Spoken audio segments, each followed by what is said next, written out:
You know, in Muncie, Indiana, you can be too loud or not loud enough. You can be too emotional or not emotional enough. You can be too ambitious or not ambitious enough. Oh yes. You can walk right into and say things that belong to the white male realm. And it'll stick to you. Yes, it'll stick to you for the rest of your life. But is that all bad? No! You know, the strange thing about it is, I don't think you asked me here tonight to tell you that I grew up on a strawberry farm in LaPorte, Indiana, or that I had a wonderful childhood in Germany where my grandfather was a judge in the Nuremberg trials. Many of you already know that. Or that I made a line of clocks out of lint, diaper lint, and it took me around the world. No, I think what I want to tell you tonight is about the women's movement of the 60s. You know, I look out at this group, and many of you don't even know there was a 60s. But there was. Oh, yes. You know, bitch, yes, bitch, is not just a political epitaph. No, my friends, it was the way to silence women. And silence us it did. We were all afraid here in Muncie. Yes, we were afraid that a harsh judge was watching us and that we would say the wrong thing. We would do the wrong thing. We were told that we had to be nice to everyone. It didn't matter if we liked them or not. But we had to be nice to everyone. We were in the Midwest. Well, I'm here tonight to tell you to stop it. Yes. You know, when I first started, I didn't believe in what I was trying to do. But now you have to believe in that. And you have to look forward to what you're doing no matter what it is, how crazy it seems. Remember, I'm the lady that used to be sitting out under one of those tents with the artists.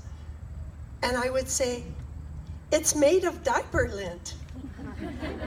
And they would go, what? No, diaper lint wasn't such a good thing in those days. But it did take me everywhere. Many of you don't realize, but probably you have heard about on television the O.J. Simpson episode. He won more Emmys this year with that episode than anybody else. But what he did was an American crime. And 15 minutes before that happened on television, Karen Heinzel of CBS ran this funny little speech about a crazy woman in Muncie, Indiana, who used diaper lint to make clocks. It was my 15 minutes of fame. Yeah. Andy Warhol said we'd all get it, and I did. Fortunately, I found that there were people that believed in my artwork and would buy it. Yes, and that was a wonderful thing. But I needed to promote myself. I needed to realize how I got the word out. It was okay to be the lint lady of Muncie, but so what? I had to get the word out. And so I advertised. Yes, if I can say anything to all of you, advertise, advertise, advertise, advertise. Believe in yourself and put it out there. Now, where does this all take us? Well, it takes us to the Old National Bank. Yes, Jeff. Long before you were there, while you were still a student in my class, I trotted down to the Old National Bank and I said, I need to borrow money. Tom Miller was the president then, and he looked at me and he said, "You've got 3 strikes against you.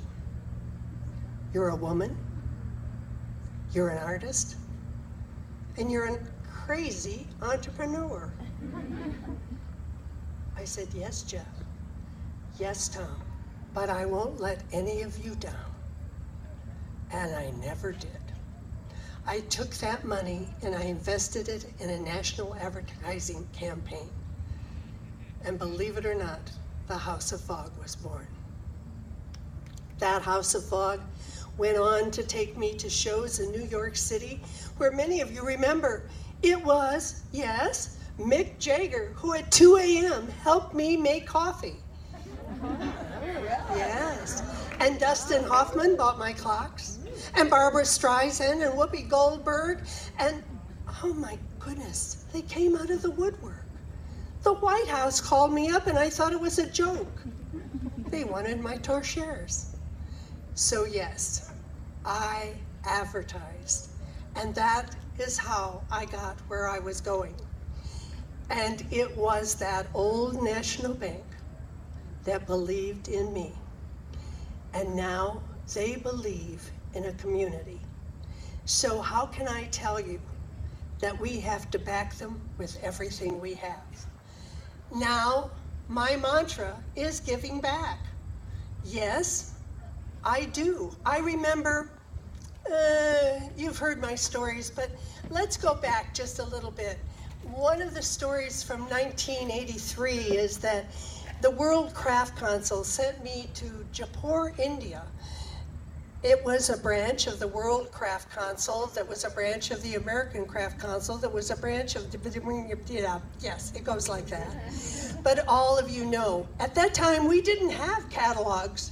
We didn't even have an internet, for heaven's sakes, and we really didn't have world craft markets. So they sent me to Jaipur, India to work with the women there to develop their crafts, to recognize their arts. I remember every morning, oh, I can see it like it was yesterday.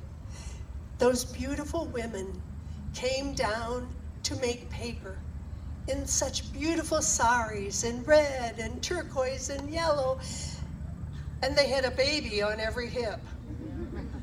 And I thought, we can't make paper with babies.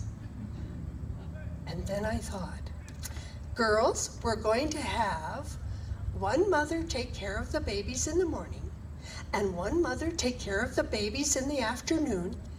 In America, we call it daycare. The men looked at me aghast. What was I doing? What was that? Oh yes, Heather, I'm sorry, at that time I was blonde.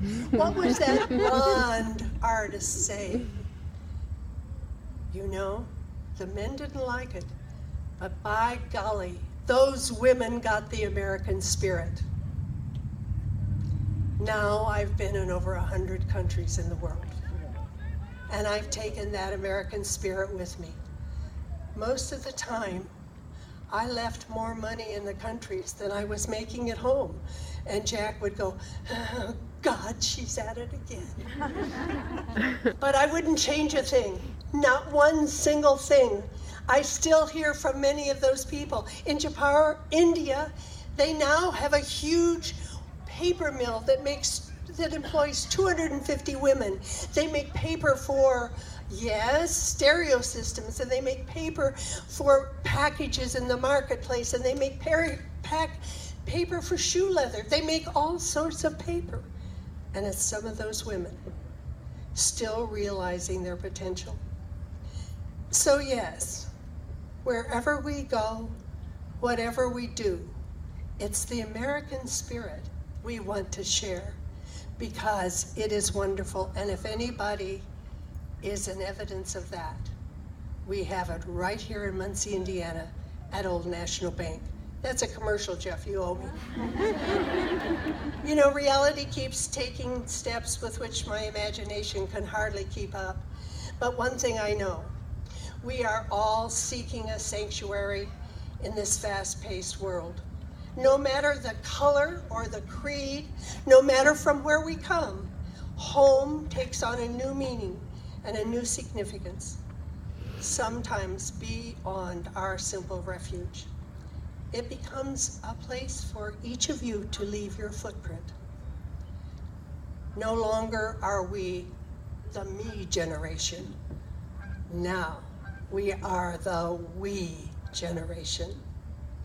Together, let us just leave evidence of all that we learn, of all the change that is taking place. Discover with me the enduring joy of sharing a thing well made. The message is the same, whether it be a man or a woman. There is no such thing as an end to opportunity. No ceasing of expectancy, no state of vacuum, a condemnation of failure, a hopeless impasse, a closing of a vista. And remember, you never run out of time. Yes, we are the just desserts. Thank you.